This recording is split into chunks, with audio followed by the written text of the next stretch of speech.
So welcome everyone. My name is Richard Waring. I am a member of the PoemWorks larger community. And here are a few little tidbits to start us off and get us thinking about words and poetry in specific. James Tate says, "Poetry is everywhere. It just needs editing." In a letter to Gorky in 1899, Chekhov said, "If I write, a man sat down on the grass, it is understandable because it is clear and doesn't require a second reading. But it would be hard to follow the brain taxing if I were to write, a tall, narrow-chested, red-bearded man of medium height sat down noiselessly looking around timidly and in fright on a patch of green grass that had been trampled by pedestrians." Rumi says, raise your words, not voice. It is rain that grows flowers, not thunder." He also said, "Sell your cleverness and buy bewilderedness." Lastly, Plato, of all people, says, "At the touch of a lover, everyone becomes a poet." And also, "Only the dead have seen the end of war." Well, tonight we're very pleased to have Wendy Drexler, and she has written a third poetry collection called Before There Was Before, which was published by Iris Press in 2017. Her poems have appeared or are forthcoming in Barrow Street, J Journal, Lily Poetry Review, Nimrod, Pangreas, Prairie Schooner, Salamander, Sugar House, The Atlantic Review, the Mid-American Review, Hudson Review, the Three Penny Review, and the Valparaiso Poetry Review, among others. Her work has been featured on Verse Daily and WBUR's Condescenti, and in numerous anthologies. She's been a poet in residence at New Mission High School in Hyde Park, Massachusetts since 2018, and is programming co-chair for the New England Poetry Club. Please welcome Wendy Drexler.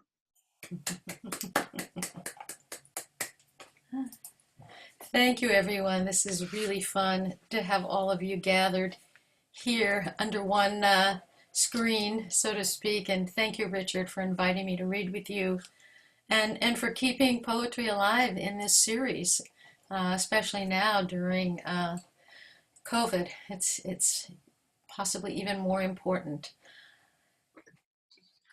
I would like to dedicate this reading to Barbara Helfgott Hyatt, who's been for many of us a mentor and dear friend, and who has breathed so much passion and craft and love of poetry into so many of us. I'm going to begin with a poem inspired by another Barbara, Barbra Streisand. Barbra Streisand takes her two cloned dogs to visit their mother. In the Instagram photo on her website, Miss Violet in lavender bandana, Miss Scarlet in red, on hind legs, their heads turned, peer over the top of their stroller. Streisand writes, "My little girls were looking at their mother pictured on her gravestone. Mother's face, a carved rondelle on the granite slab. The dogs are small, really cute, white and fluffy, a breed I've never heard of, Coton de Tuileries. Just before their mother died, a doctor scraped cells from her mouth and stomach. For $50,000 in change, I could have done that, brought back my dog Fella, that black mutt. My mother named him after FDR's dog Falla. I really miss my mother too. Never got the chance to tell her I loved her. Come to think of it, I miss my child self, troubled as I was, my teenage years riddled with insecurities, My young married self, full of Earth Day hope. My harried young mother self. I miss my two children when they were infants and I was sleep deprived and pricked my thumbs on diaper pins. I miss my mother most of all. If I could have cloned her before she died, I might have raised her as my own. Hmm. One of the things that I inherited from my mother, unfortunately, is the BRCA cancer gene mutation, which, for those who carry it, greatly increases the risk of developing breast cancer. Dear BRCA gene mutation, you zipped into me right from the zygote, looping through my bloodline. Do you know we go back and back? That after you left Budapest to nest in my grandmother's breast, you glided inside my mother's pancreas, my Aunt Norma's pancreas. I know I've bad-mouthed you, but this time I'll go out of my way not to step on your toes. Yes, the toes are our little joke. But listen, why kill me off when we can watch mourning doves balance on the telephone wire, laugh at the weightlessness of dandelion seeds riding the wind, or sing to a passing cloud? Can you believe something that looks so light weighs 1,000,000 pounds? Oh, I keep looking out for you, little sequins, little squeeze box, little bracelet wrapped round my every cell. Little carrier, little launch pad, little keepsafe, I'm bracing for your broken pinstripe, your falter in the halter of me, your fault line on my chromosome 17. Why, in service to you just last month, I wore a mask to the hospital, lay down inside the metal womb to illuminate any nuggets you might have left in the mines of my breasts. For you I let the magnets rap and rattle and knock through me. Thank you for not this time. Oh, little ripcord on my parachute, I know we've tied the knot. A lifetime, a lifeline. You're immortal. I know where I'm bound. No hard landings, please. Let's float gently together all the way down. Mm. This next poem, I'm delighted to say, is by none other than Richard Waring. We've decided to continue what Margot Wazansky and Charles Coe began last month, each reading the other's a poem by the other reader. And I'm reading Richard's poem Studio for Portrait Masks, Paris, 1917. And there's an epigraph for Anna Coleman Ladd, American sculptor and painter. Some say men without noses are very beautiful, like antique marbles. They wait outside my studio on park benches painted blue, a warning that the mutilated who sit here may be hard to look at. I take up the task where surgeons leave off, painting to hide what's missing, masks held on by glasses or string around the ears. If an eye is gone, I'll render its twin. You may not guess which one is true. Artfulness takes months, and I can paint only a few hundred for the thousands in the union of the facially wounded. My masks are galvanized copper, thin as a visiting card, worth their weight in gore. For lashes and brows, perhaps a mustache. I cut their hair, silver foil in the manner of Greek statues. There are no mirrors here. Only the blind keep their spirits up. Where do I paint the melancholy? Some say I give them back their souls. A woman told her husband she no longer finds him hideous, as she had a right to. They last a few short years, my thin soldiers, become battered, dog-eared. You should have seen them. They're gone now. The men wanted to be buried with theirs on. Such a wonderful poem, Richard. So moving. Mm. Mm. You read it beautifully. Thank you. Oh, thank you. Well, this next poem is about a kind of mask we're more familiar with these days. This is called How to Make a No-Sew Coronavirus Face Mask from a Poem. 1. After you've read this poem, place it on your kitchen table. 2. From the top of the poem, fold down a flap of your fear. From the bottom, fold up a flap of hope. 3. Turn this poem over and smooth it tenderly with the side of your hand. You will no longer be able to read this poem. Trust it. 4.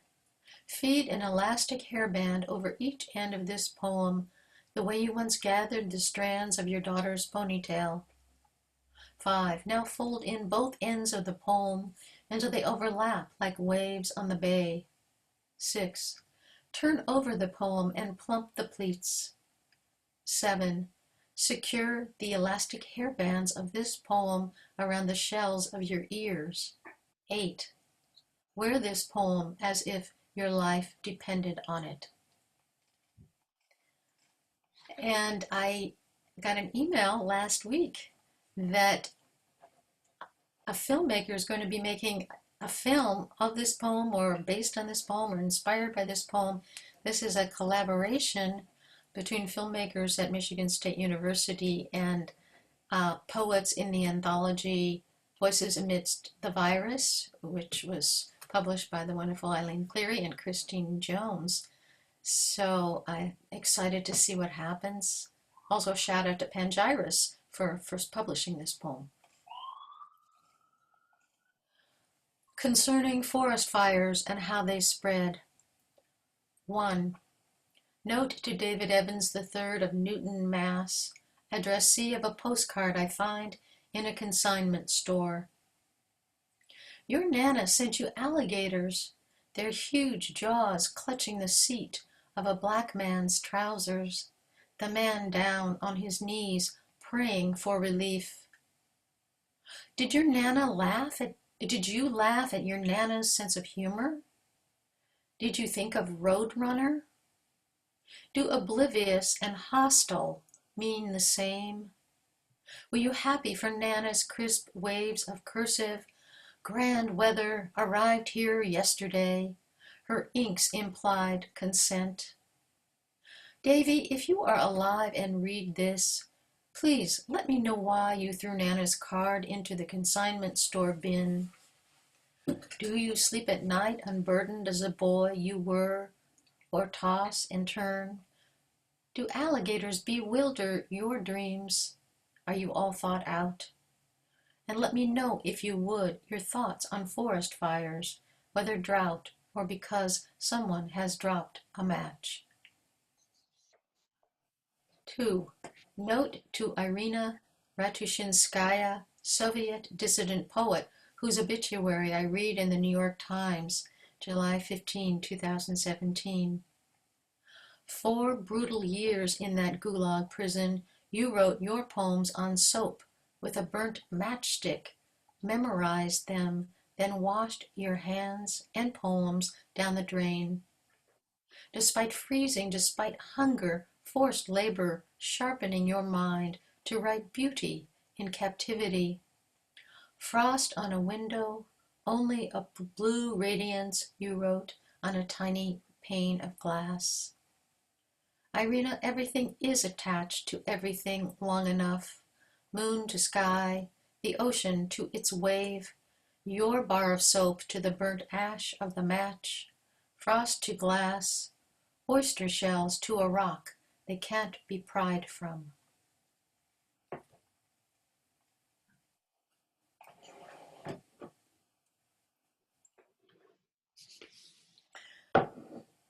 Some of these poems are in my new manuscript, which is circulating, and some are even newer, such as this next one, which I wrote at the time of the inauguration or just after. It's called Inauguration Day, with 4 stanzas of erasure.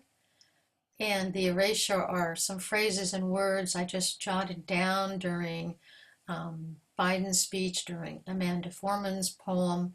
You'll hear that. toward the end. Inauguration Day with 4 stanzas of erasure. You take one step, another. It's like that. Feed the cat, make a cup of tea. We can't really see ourselves where we're going, busy as we are brushing our teeth, running out of milk, out of breath, out of time. I want everything to stay a little longer today. Notice leftover leaves on the oak, soft places where twigs have fallen into the half-melted pond.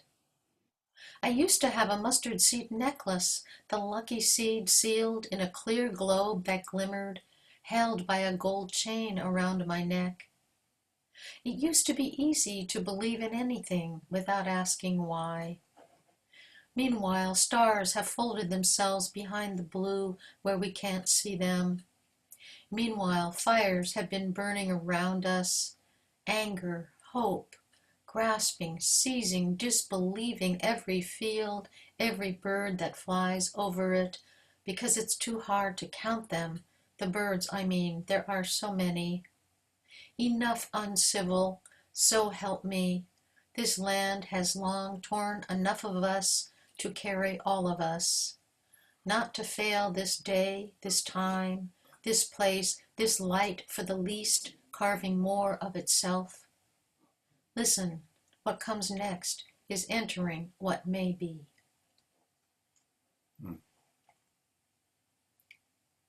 Eye of the storm. All the days you dithered, staring into the corona of a dahlia, trying to remember which was the stigma and which the pistil, and you still don't know. It's okay. All the days you were too shy to ask, when you were too hard on yourself, all those years, when you cursed, when you blamed your mother, when you went to bed grumpy and should have talked it through, trying to do your best, trying to come to the height of your powers until the very end, the way my high school boyfriend, who became a photographer and is dead now, told me that to capture the storm, you had to be the eye. Or my friend Martha, dying of cancer, who propped herself up in bed to oil the bore of the bass recorder she'd borrowed from our teacher, asked me to return it. That oil her blessing, meaning her love. Or my mother, loading the dishes in the dishwasher, making ikebana of them until she could no longer stand. Why is it the closer we get to the end, pain everywhere, we're pummeling at greatness or goodness or just trying to beat the deadline? Can you blame the heart, the poor heart, which didn't mean to try to save the best for last, and often fails at that? Turicult finished his last painting of his own left hand in bed 8 hours before he died at 33.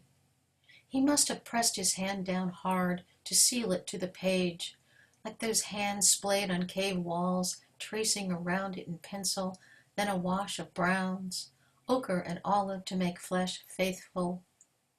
I hope he loved the life of that hand, the cold-pressed paper, the nails, clean and quiet as nuns, the singular thumb, even the sepia bed he spread under them to hold their shadow.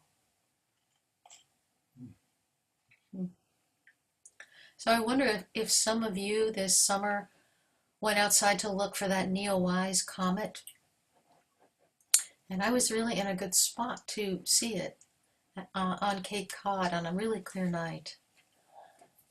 There's one word in here, I should say something about Hineni, means here I am in Hebrew. And when God called upon Abraham to sacrifice Isaac, Abraham answered Hineni. When the angel of God later rushed to stop Abraham, Abraham once again said, Hineni. Looking for the Neowise comet at Indian Neck Beach. I count 3 fists down and zipper those stars into the Big Dipper. I want to tell you I see it, that I can name that cold smattering so it's large enough to quench my thirst, which is huge for the out there.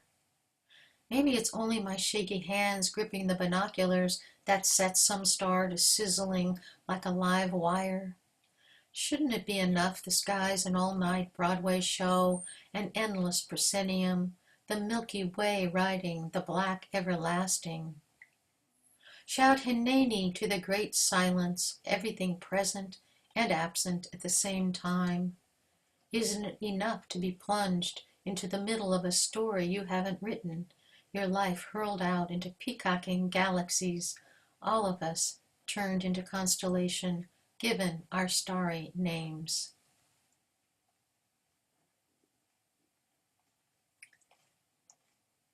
And I think this is the penultimate, as we like to say, poem.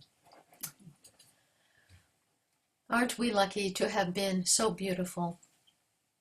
Nobody knows anymore what the wind said to the stone, or the deer to the grass. Maybe it's true there's no thought without language, just ideas written by the stars. Maybe silence is itself an idea. Maybe time is silence. Maybe a cucumber is incarnate and immortal, bearing seed and born of seed.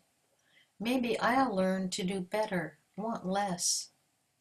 It's late afternoon, I watch geese stroke the pond.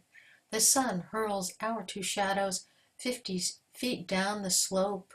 Sunlight roars over the rooftops, deckles clouds. When I walk into my love's shadow, we become a camel, we ride together.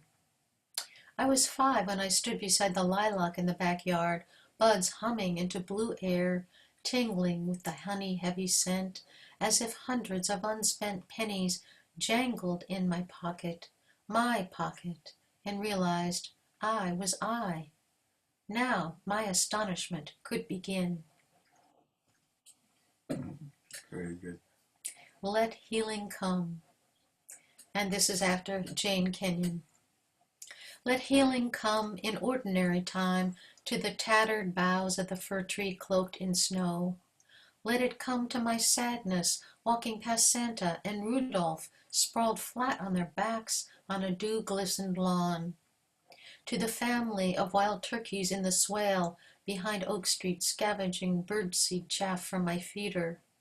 Let it come to the boy in the Domino's van delivering a small cheese pizza to the man down the block who shelters alone. To the stricken in sealed-off rooms, in silence, in vanishing, and to their loved ones who are dipping their hands in grief. Let it come to the trucker driving his 14-wheeler all night down I-95, hauling lumber. To the blue heron on the bank of Willow Pond, tuning her wings to the key of wind. To the green snake, to the ant, to the sweet gum tree that knows trembling. And to the sorry, to the hardened, to the amber shard of sea glass, to the sea that burnishes the brokenness. Thank you. Please unmute yourself so that you can express comments and clap and Wow, Thanks so much. it's fabulous, just fabulous. Oh, it's so beautiful. Beauty. Breathtaking imagery. Oh my goodness. I wanted to make you stop so I could savor, Beautiful. But you had this wonderful rhythm anyway. Couldn't make you stop. Gave me goosebumps. Oh, I'm glad. I love your powerful observations and, that you say, sweet gum tree rather than tree. The specificity is just so wonderful. Yeah. Did Barbara teach us that? Don't say the bird, say the name of the bird. It's not merely personal, but there's research and other things added in that make it just extraordinary. And you love the sound of words. Corona of the Dahlia. It's just so nice. It's just 100 poems that could be repeated, just savored like that. Thank you. I do savor words in the mouth. It's quite gratifying. An attempt to redeem the word corona. That's a hard mission. Oh, for me, yeah, Winnie. And I still don't know which is the stamen and which is the pistil, I must say. Every Doesn't time I have matter. to look it up. Doesn't matter. It's only the poem that counts. True. It was also wonderful, Wendy, that you shared so much of yourself and your family and your history. Ah, Some really, I'm sure, difficult things. So thank you for trusting us also. oh, yeah, thank you, Sharon. Yeah. Corona was a coin in Hungary many years ago. Speaking of Hungary.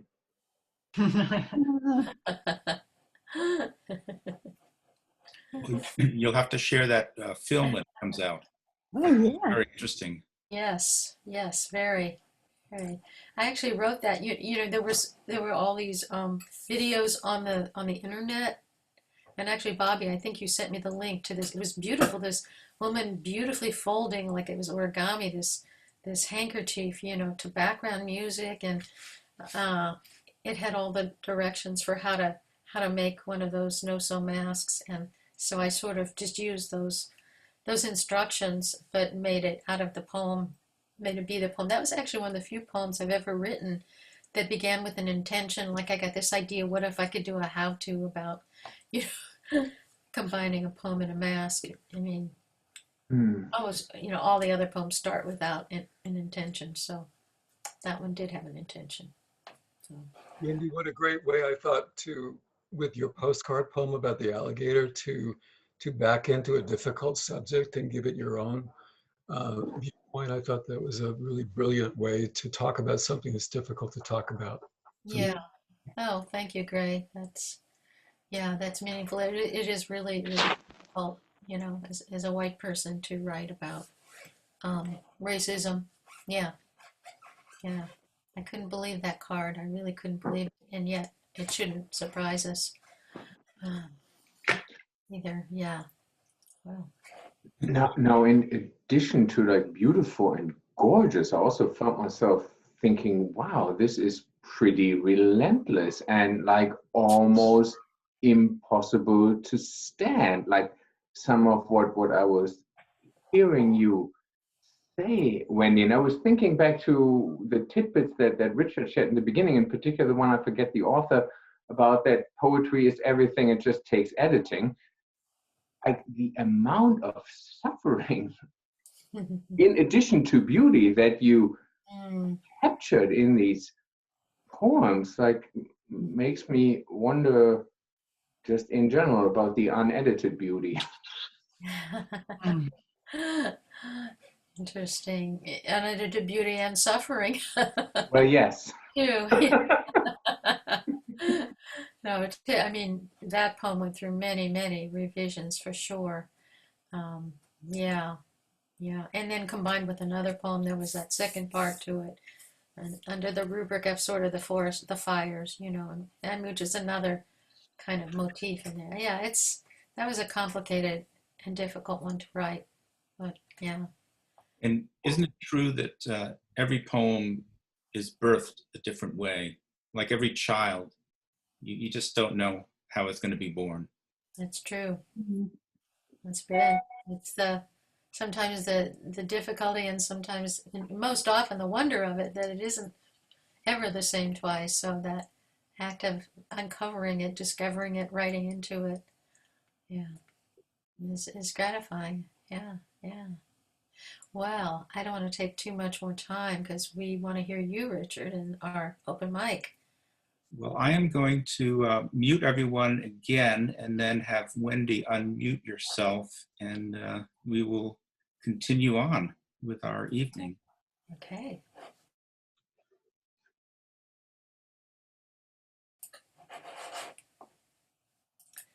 Well, I am very pleased to introduce Richard, whom you've already met, but to tell you a little more about him. Richard Waring is the author of the poetry collection What Love Tells Me, Word Poetry 2016, and a chapbook, Listening to Stones, Pudding House Publications, 1999. His work has appeared in numerous journals and anthologies, including Sanctuary, Ars Medica, Comstock Review, JAMA, and the American Journal of Nursing. Monarchs Passing Through New England and Night have been set to music by composer Leander Frank. He hosts this monthly reading series and is senior layout artist for the New England Journal of Medicine. So welcome, Richard.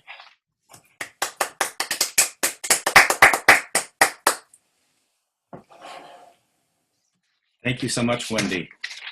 A pleasure.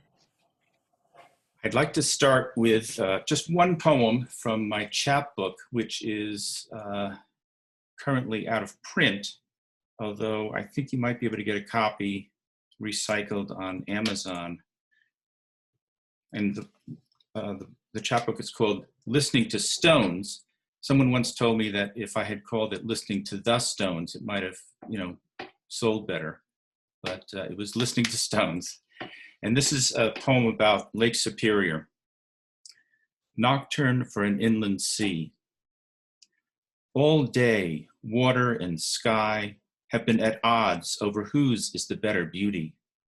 Sky is aloof, sending a showroom of clouds, while water merely plays at fawning sky and casts its clouds into the sinewy shore.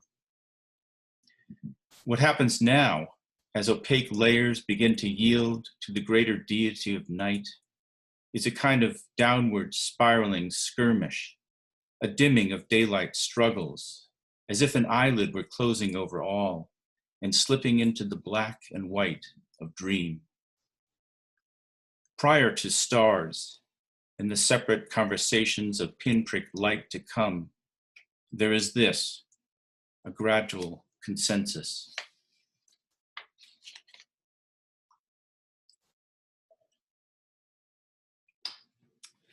This poem comes early in my full-length poetry book, What Love Tells Me. Doll. My daughter brought her home, a foundling from the dust heap of a forgotten street. Nothing I'd ever bought her could compare. New things are easy to love, joy coming right from the wrapper. This had an unclothed, filthy provenance, one eye glued shut as if dreaming, one eye missing its lashes, starkly staring. The kind of doll not just anyone can love. You have to be called.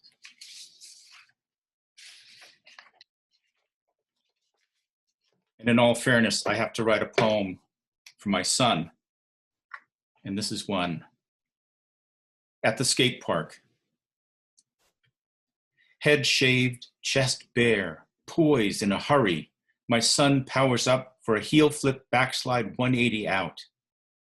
Bearings rammed to tarmac with a switch hard flip. He gets his claw on the nose and does a magic snatch up to a crooked grind, battling down a double-barreled park rail. I am with him on each bump and ollie, catching frontside air, then summoning gravity as a new friend. I want to quit my job, work that hard to groom the moves of a dancer. He's ready to create some swooping scoop action leading to a 50-50 stall as if split shins were only virtual, when suddenly he wings himself away.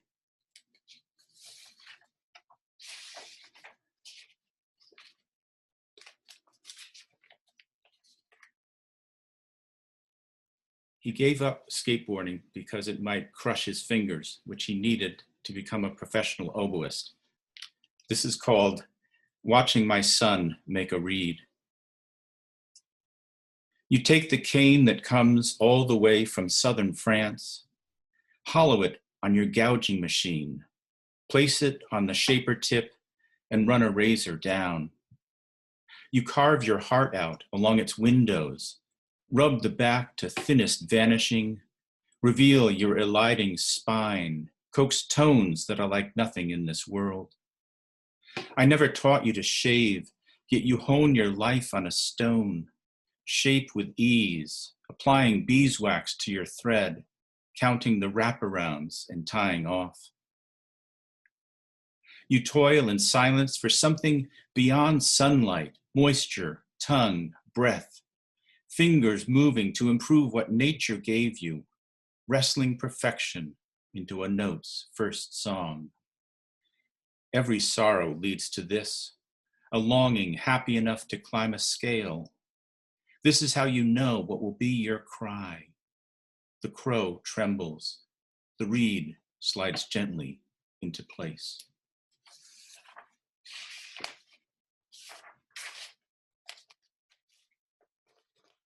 And now, a wonderful poem by Wendy. All I can say is, I wish I wrote this. Beetle. Since his black shellacked body lay belly up on the basement floor, everything in him already decided. I wasn't afraid. Ran upstairs for a tissue to pick him up, propped the huge husk of him between my thumbs. 3 sections, knuckle coupled like train cars, the thorax scribed with scarabs, compact as a flower bulb. Abdomen hinged to his tiny head, and inside that, the minuscule brain that mounted his little music day and night issued meek and fierce instructions to him in his dark city. And refused what? And raced where? Sought what solace scuttling? And did he notice or not the tepid light squinting through smeared windows? Did he brace his legs against the spin of the washer's thrub? Nothing more to be done for him but this one hard look, to memorize the 6 matched dancers of his legs, each curving toward its partner in a series of jointed et ceteras, all the way out to the hooks, barbed and beyond, the ardent tips that almost touch. Thanks, Richard. Gorgeous, gorgeous. Hummingbird. I find him lying on the sidewalk, sink to my knees, lift that breath, the needle beak, tongue as thin as thread, feathers translucent, almost beginning to disappear. I keep him all night in a basket on my kitchen table as I coax sugar water from a thimble. I have never taken in anything so beautiful. Each night for a week, I hope he will live long enough for the patch of ruby to flush along his throat, for wings to beat to blurred haste and vanish over the roof.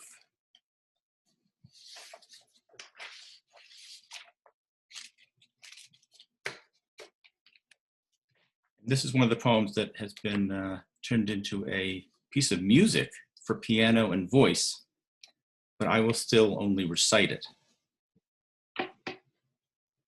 Monarchs passing through New England. They arrive in September, storm kings, landing in lilacs, chitinous orange frames, leaf heavy, a new kind of foliage. Scientists say they make a right-hand turn in the middle of Lake Superior, a blind thirst to follow an ancient, long-gone glacier. They turn singularity into collective, a wave of wings, craving an updraft, rising over the empire, state building like any mountain, spreading the arms of summer across a continent. I too ache to make a wild dogleg turn, to rise and fall, fit tongue and groove into a new story.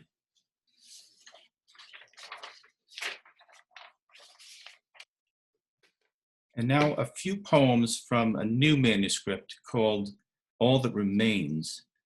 It's a book of poems about war and other calamities. This is called Whitman Tending the Wounded. I rest my eyes on theirs, take dictation from those fresh from the ambulance carts in these makeshift tents. They look away from their bloody stumps, the clotted rags, blue or gray, in waste pails by their cots. My only enemy is their suffering. I send word home to parents, brothers, and wives. The boy who lost his left arm begs me for horehound candy. Another asks, "Can you get me some rice pudding?" I show disgust for the pious tracts that lecture the legless on the evils of dancing. I teach them to dance in their heads. I take comfort when a fever breaks, a face brightens, and breath eases. I mop their brows of sweat and stink, touch bodies only just blooming to kiss a dying cheek. I pray with them, think of the wing of a sparrow, tuck a letter into this boy's mother into its envelope, and the boy into his sheet. Beneath the pennants of war, my perforated soldier sleeps.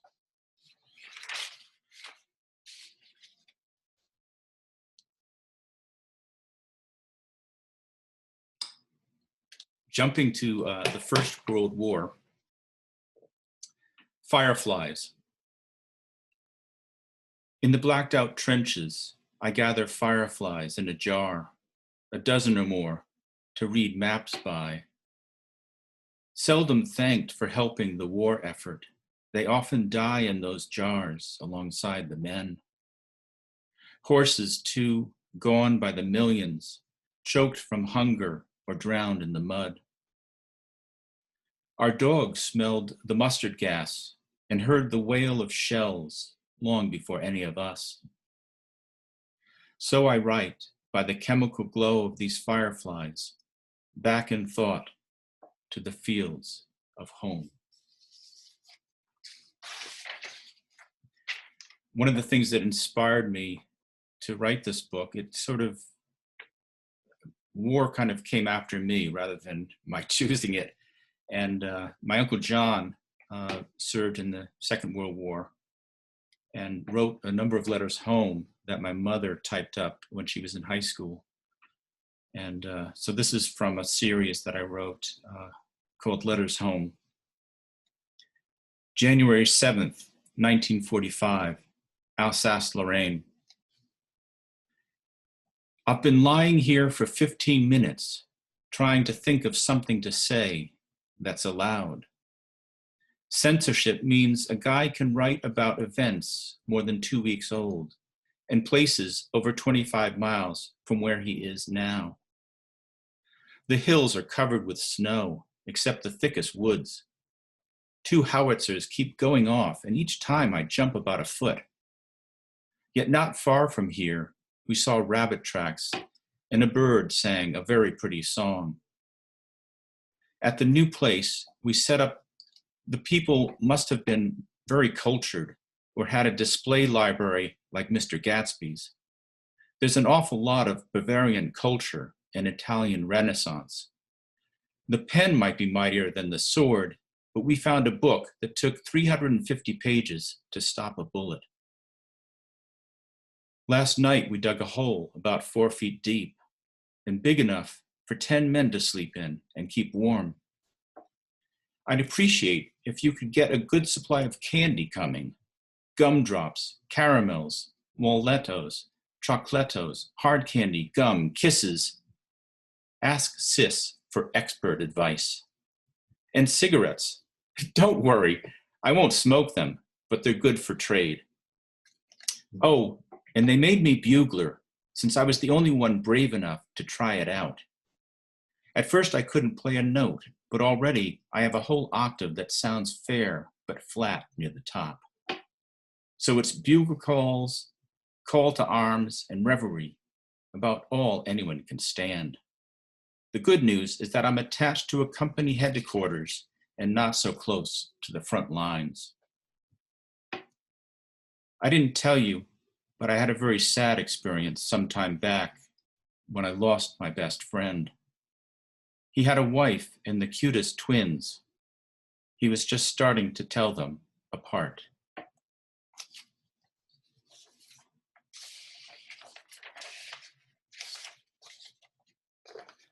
Moving into my own lifetime, this is called Quicksand and Lava. My brother and I held our breaths to keep from being killed by quicksand. We had just seen Tarzan on TV. We heard that the surface of the moon might swallow the astronauts whole, and all our hopes go with them. Our school told us Martin Luther King Jr. compared injustice to quicksand, and the Vietnam War was a quagmire. We went to our room to hang our heads from the twin beds just above the lava oozing from the floorboards, threatening to engulf us as we practiced dying, sometimes touching the ground and going into convulsions, leaving the other brother alone and stricken, a world of unknown dangers awaiting us as we fought for our lives on our quiet New Jersey street on a snow day just before lunch.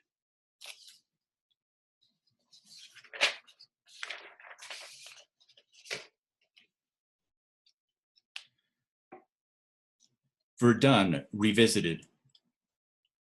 After the long and bloody battle, the land is irreparably undone.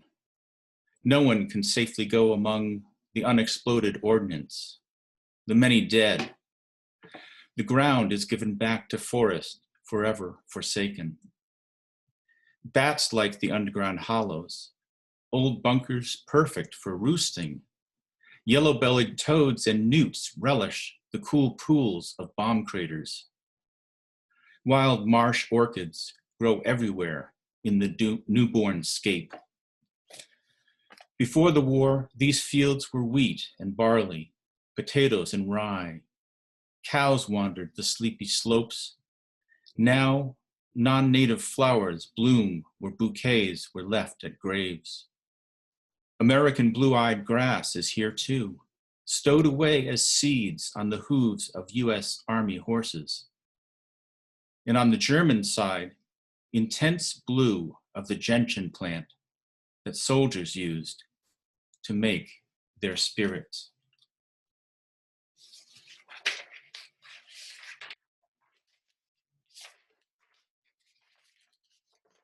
Now a couple of very new poems.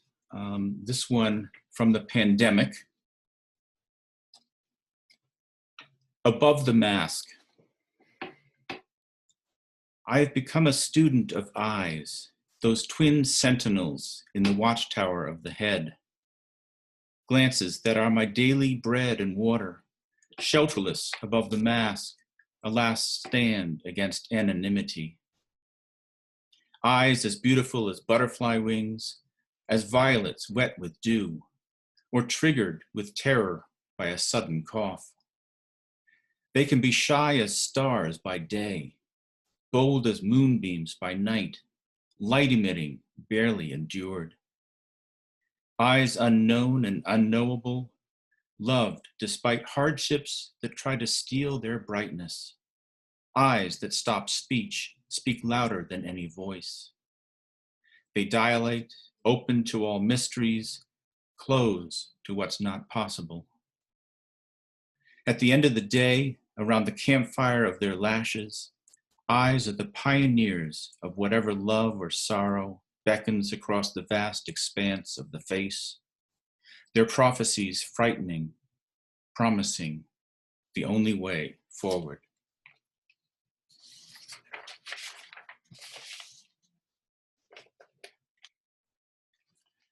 I'm taking a real risk here because I haven't workshopped this poem, and some of you are in workshops that I'm in, and I know I'm going to take a beating for this, but anyway, here goes.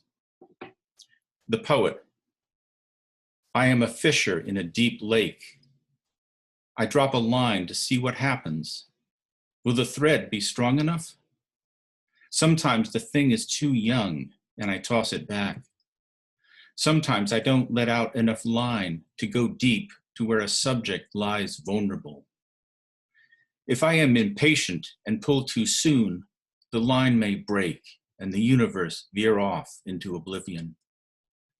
Sometimes I have to break the ice to get through. I am numb and my hands can barely grasp. Other times the lines burn forth with such force I'm nearly capsized. What will I pull up next from this strange and ever-widening lake of known and unknown wonder? And you may have heard on the news about a pigeon with a problem. This is called Joe the Pigeon is spared the death sentence in Australia. According to the American Pigeon Union, I'm not who they say I am, not the biohazard they thought I was. The band on my leg was a fake. Look on pigeonpedia.com if you don't believe me. I've never been in a bird race, let alone crossed an ocean from Oregon on a cargo ship. I like the name my rescuer gave me, Joe, after the new president.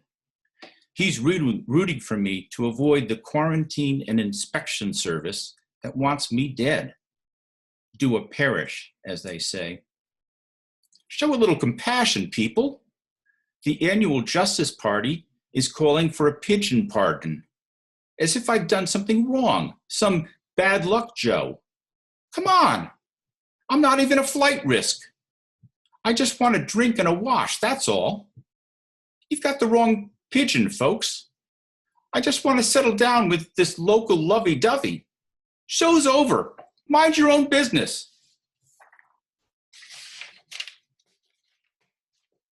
That was my penultimate poem.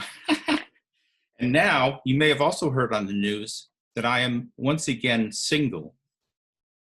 This poem might explain a little bit my current state of mind.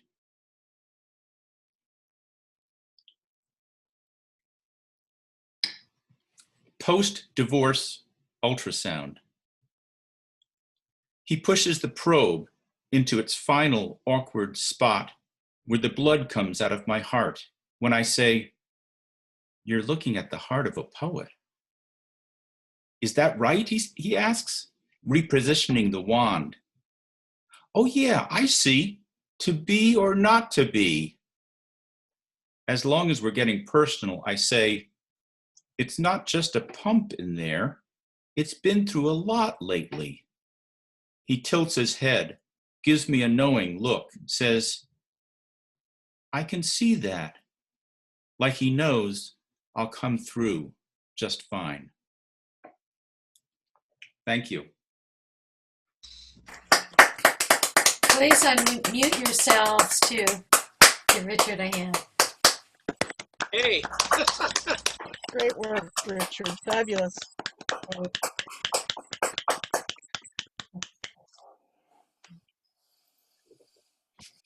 Hold on.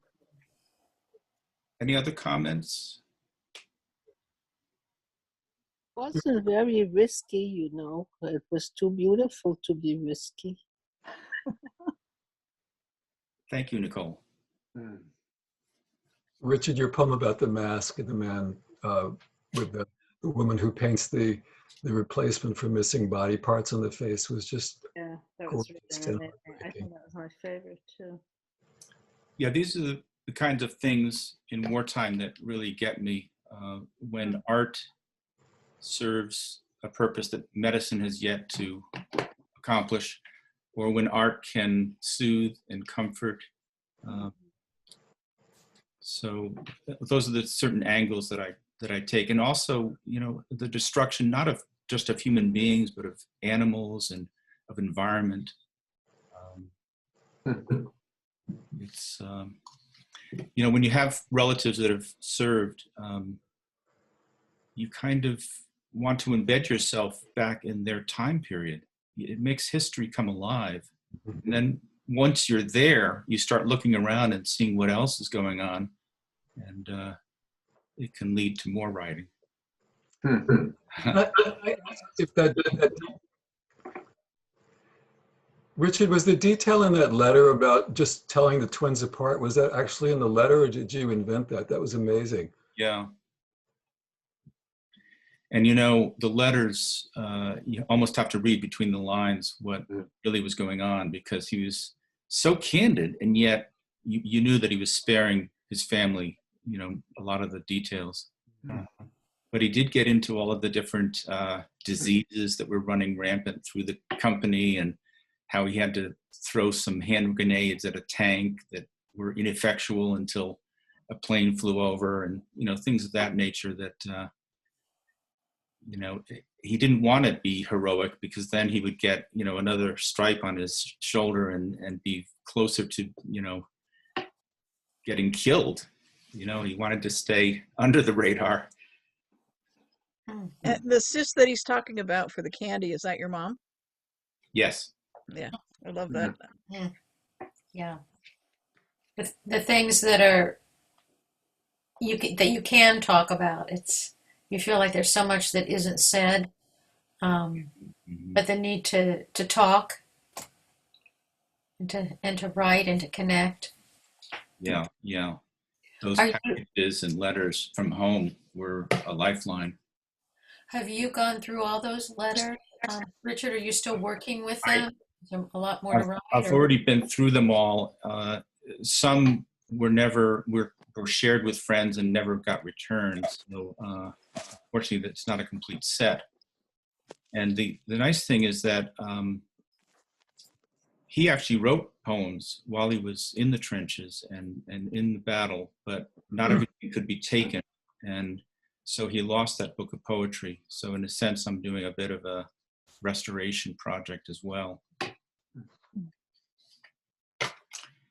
Now, what was particularly moving to me listening to your war poems, Richard, was that perhaps my very first memory of anyone telling me anything about the United States of America was my mother when I was maybe, I don't know, 4 or something, who told me that her very first memory of any American was a black GI who handed her candy when she would have been 4 years old, within about 3 months of your brother writing that letter in Alsace-Lorraine. And I was thinking, like, part of that candy, actually, if he received it, probably would have gone to German children. Wow, interesting. Yeah, that letter in particular is one in which he is describing the area where his mother, my grandmother, was born in Besançon, and he wanted very much to visit there, but of course with the maneuvering that was happening and the occupation that was ongoing, he wasn't able to go there. My grandmother was a World War I war bride, and her husband had been in the communication corps, and then he actually served in the Second World War after working at Bell Lab developing radar, and was important in the Pacific Rim to tell men on ships how to use radar, which was very new in those days. So both my grandfather and my uncle were in the war at the same time, and my grandmother had to learn how to drive because they were gone. And what did she do? She worked for the Red Cross.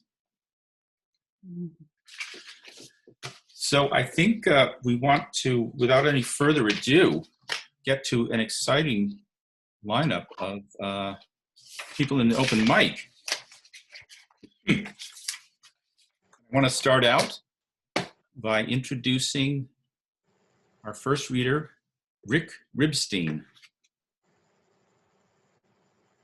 Thank you, Richard. I just want to say your 2 words before lunch were such a powerful contrast to all that war imagery. Just loved that. Brought back. As I slip on my slippers, I become my long-lost dad, shuffling around the house. I can hear him, and it's me. What a feeling. The sweetness of grief. This gift from my daughter I casually received many years ago, not knowing that it would be a gift of my dad to me. He, who would have adored her so, brought back upon us.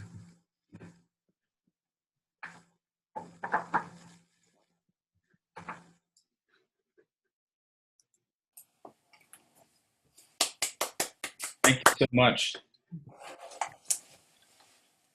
Richard, should people unmute to clap if they like after each Maybe at the very end. period? Oh, Yeah. Our next reader is Ellen Sorrow.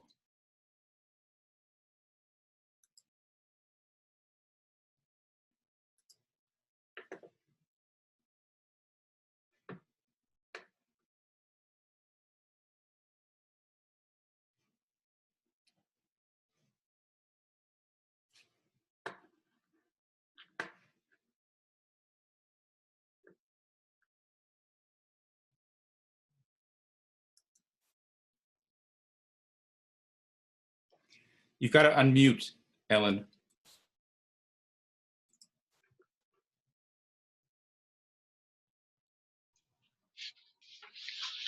Ah, there you go. The poem seems to have walked away. But I can get it out of the computer, I think.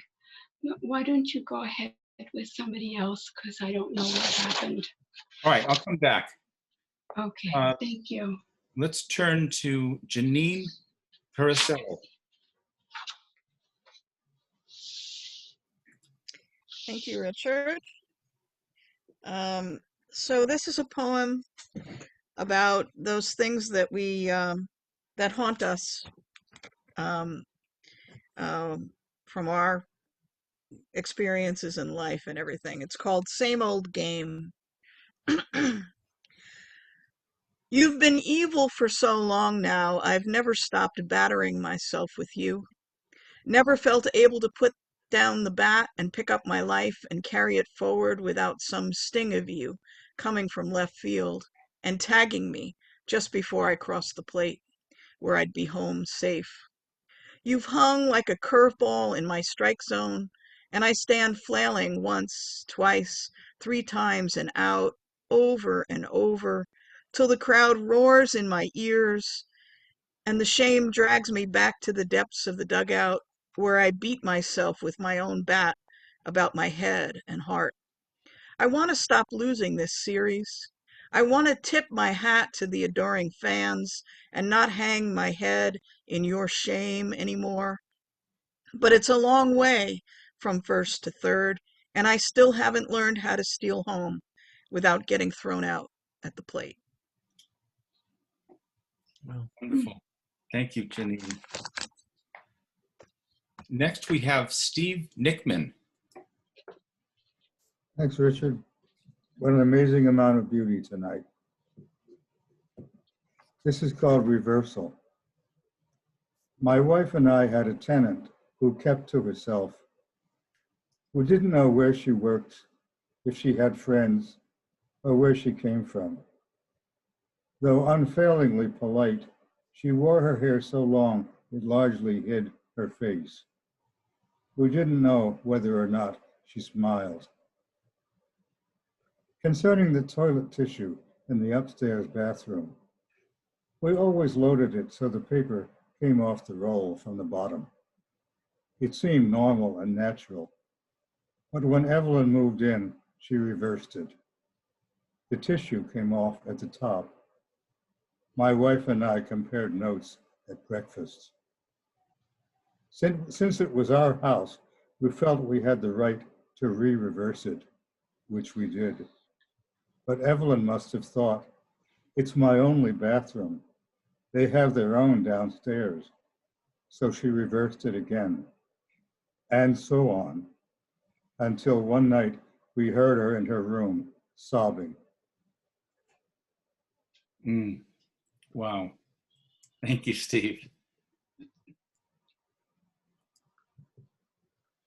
Ellen. Yes. Thank you. At a glance, the slender, long-haired, I have a sore throat, sorry. The slender, long-haired blonde ran to the bus stop and began to take off her clothes, layer by layer, her back to traffic. Those Sundays now, cars are few. Before the virus, church goers gathered there, waiting for their bus or an Uber. And what a scene it would have been, I mused. Those people and this woman, had they met.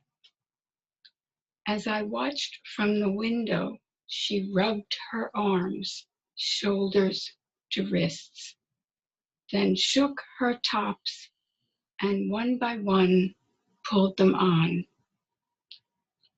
Then I wondered, was this a sort of circus act in public? Then something else.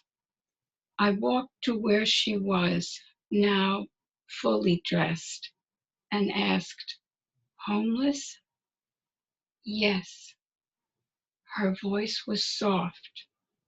She was older than I'd thought. A bus was approaching, but I told her some things about emergency housing here, and her gratitude embarrassed me. Had I walked to her earlier, I could have offered more information. Still thanking me, she got on the bus. Imagine living on the streets, unsheltered, while the virus is on the loose. Imagine living that way or worse. That way or worse at any time. I'd had a taste in my teens when I'd had no home, dozed in a park, showered at a pool. But that was brief, and I'd had help, real help. Beautiful.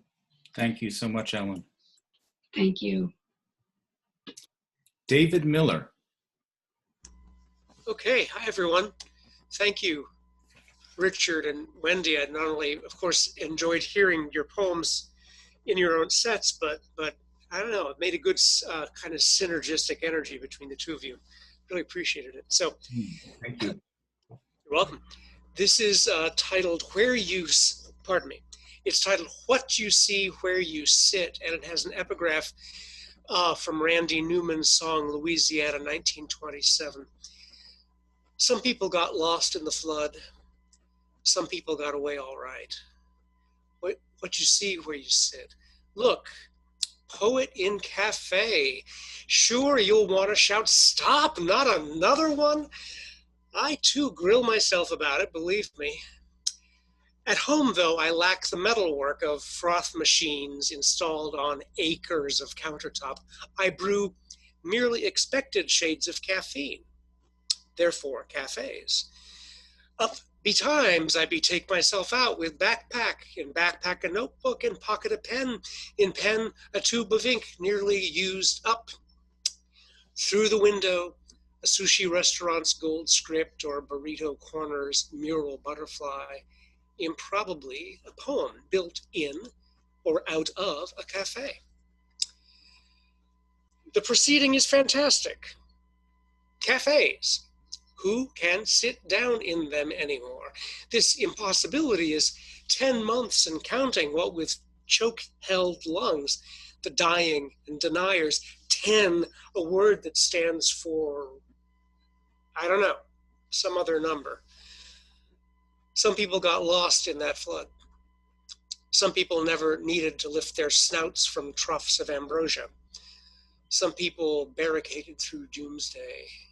So instead of lattes, which I do sip, I'm urban, imagine that, at a butcher block cafe table, here I'm again, looking through our kitchen window. It's old rippled glass. Return to the chair at the tabletop with a view of the 3 houses, the 3 fences, the 5 or 6 roof slopes, all warbling in sunlight as I shift side to side. This window, chair, table reprise themselves, mute cast of characters from poem to poem. Are they the same poem? I would like to know. Is this the same poet? I would also like to know. Thanks. Thank you. Wonderful. Connemara Wadsworth.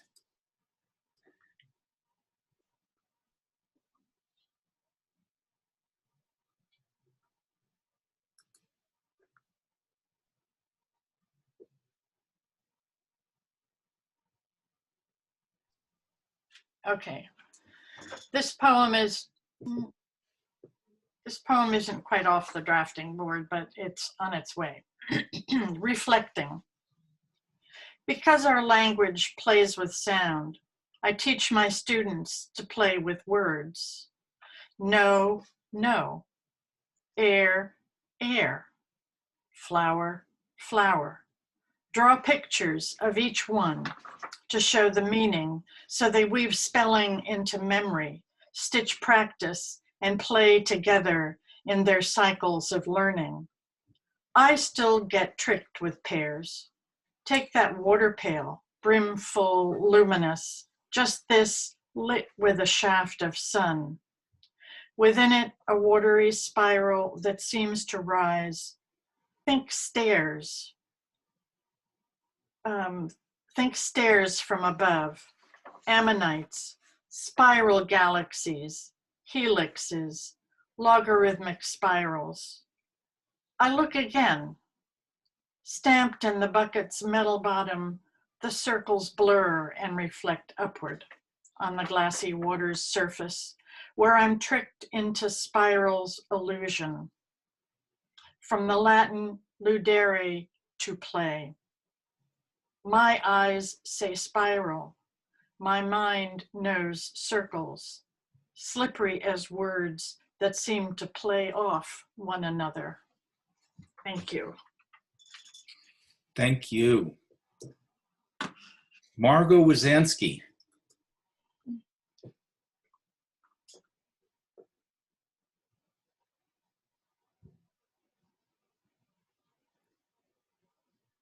Okay, all right. That was a lovely reading, both of you. Thank you. Pantoum on the Black Slacks. At the boundary waters of her decline, my little mother decides she needs new black slacks. So thin from salting her food, forgetting to eat, I'm trying to find her what fits. My little mother's decided she needs new black slacks. In the dressing room, she holds a pair in her hands. I'm trying to find her what fits. She can't remember if she's about to try them on or take them off, the pair she holds in her hands. She knew retail, high end. It was her life. She can't remember if she's about to try them on, slacks on the floor, on the chair, lopsided on hangers. She knew retail, high end. It was her life. Soon we find a rhythm. I hand her a pair. Slacks on the chair, the floor, on lopsided hangers. She tries them, rejects them. I whisk them away. Soon we find a rhythm. I hand her a pair. After she tries them, I give her another. She tries them, rejects them.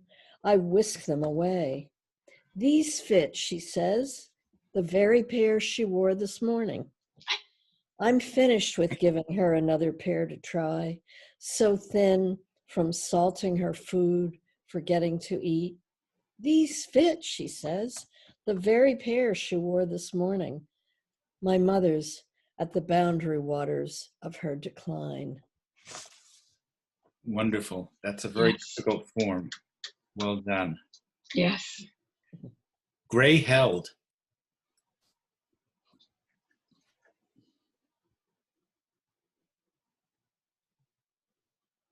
Great. So my mom passed away a few months ago, and so I've been grappling with grief. This is called Grief Ungrappled. There is a grace in denial, Elizabeth Kubler-Ross. I wasn't expecting grief under these rustling graveyard maples to be so accusative.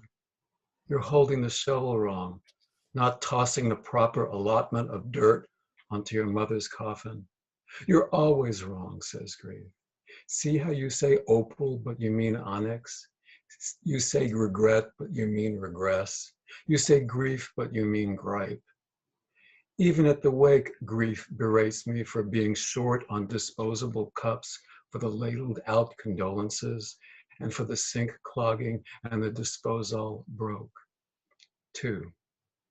I regress. Become a schoolboy kicking a lonesome stone along a lengthy road. Then grief becomes the stone. Then grief becomes the runoff ditch the stone gets lost in. Soon afterwards, I find myself in the produce section of grief.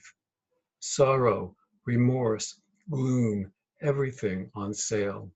So I place a heap of weeping on a dangling scale, whose arrow jitters to the true weight of it, death denyingly light. 3. 2 weeks after the funeral, I take grief on a tropical vacation, and on the first day, I sunburn all over. Grief, the coarse sheets I can't sleep on. So I get up, locate the remote, and click on the weather channel. Grief, sitting beside me, gets blown away by fear of another Category 4 huffing up the Gulf. 4.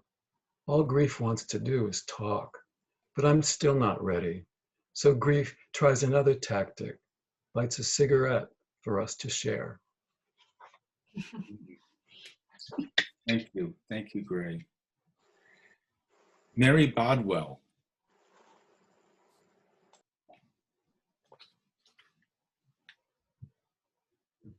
Hello, everyone. Thank you for this really nice evening of poetry. Wow. What I'd like to do is read a poem that is a winter poem that I'm thankful to Wendy Drexler for her workshop where this poem started. And the title of the poem is, it's a line by Even Bolend. And this is it. It's called Now When Darkness Starts in Mid-Afternoon. Now when darkness starts in mid-afternoon, I tend my inner daisies, hands stained with clay. I consider my origins, my firstness, how the air was neither dark nor light in that moment of beginning.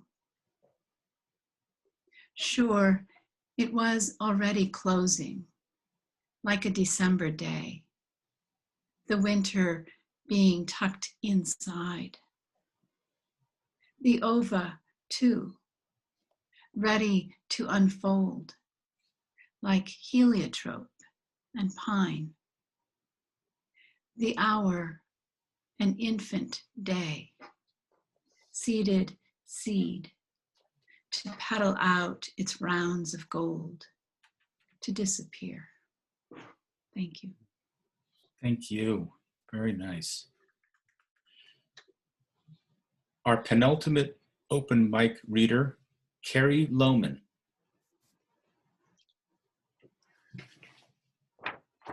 Hello. Oops. All right. Thank you, Richard and Wendy and everyone else for this wonderful evening. This poem I'm going to read, this is the 1-year anniversary.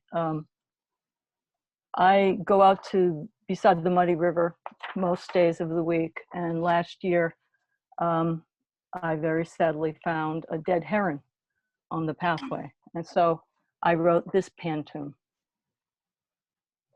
Memento Mori. Morning light beads frost on the pathway, a heron in rictus, death tamed. Body broken, belly up and gray, auburn-edged wings, silk restrained.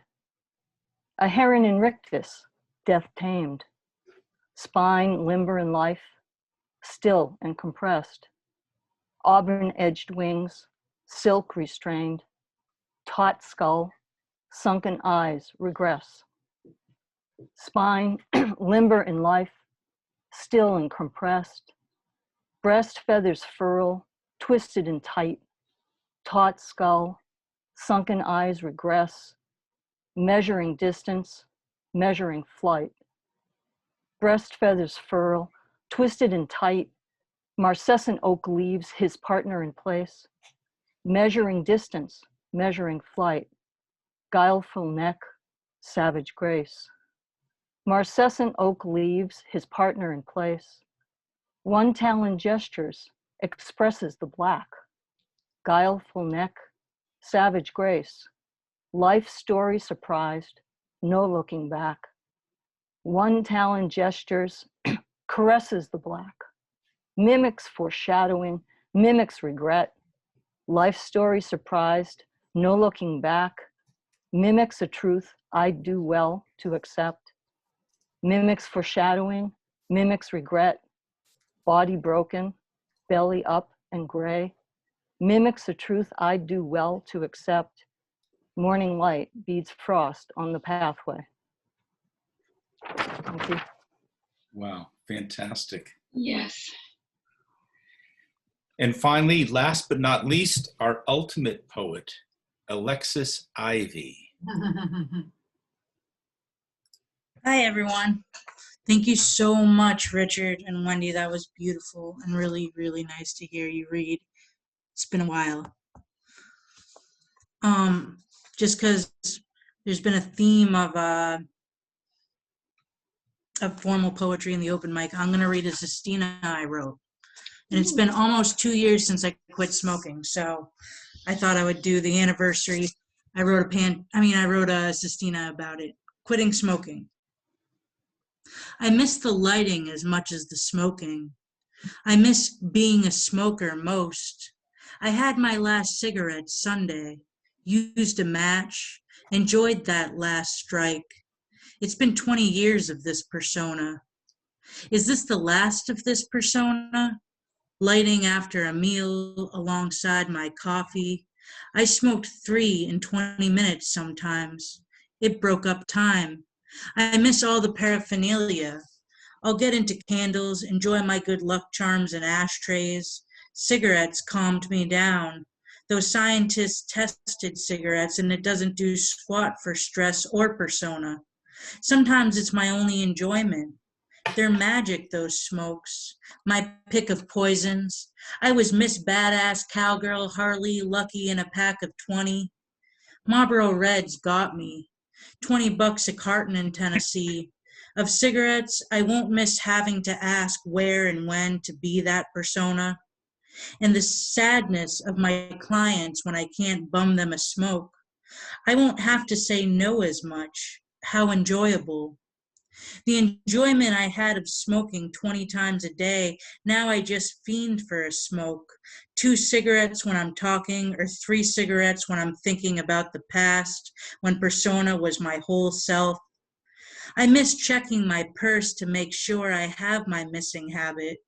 Try to enjoy my life being emptier, more room to find my sunglass case, my 20s, my 10s, my lip balm, or a new persona. Me smelling of roses, not tobacco, me without cigarettes, me not smoking. I'll always be missing some persona. I haven't smoked a cigarette in 20 days. Enjoy being the smoker who never quits again. Thank you.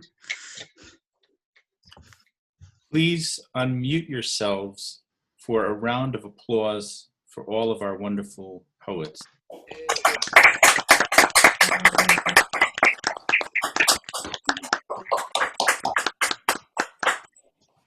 Wow, and 2 Pantoums in one evening, that's extraordinary. And a Sestina. I mean, that's icing on the cake. Well, you know, you've done yourself a very good service because you've increased your immune system by attending this poetry event. You've also increased your EQ. You know, everyone has IQ, and that tends to decline over time, but EQ, emotional quotient, increases throughout your lifetime, and you have done a great job with that tonight. I know that there were some other poets hiding in the wings, but you know, we're just going to leave it there, and I'm going to stop recording, but we can continue to linger as we are able to further our I'm going to go. discussion.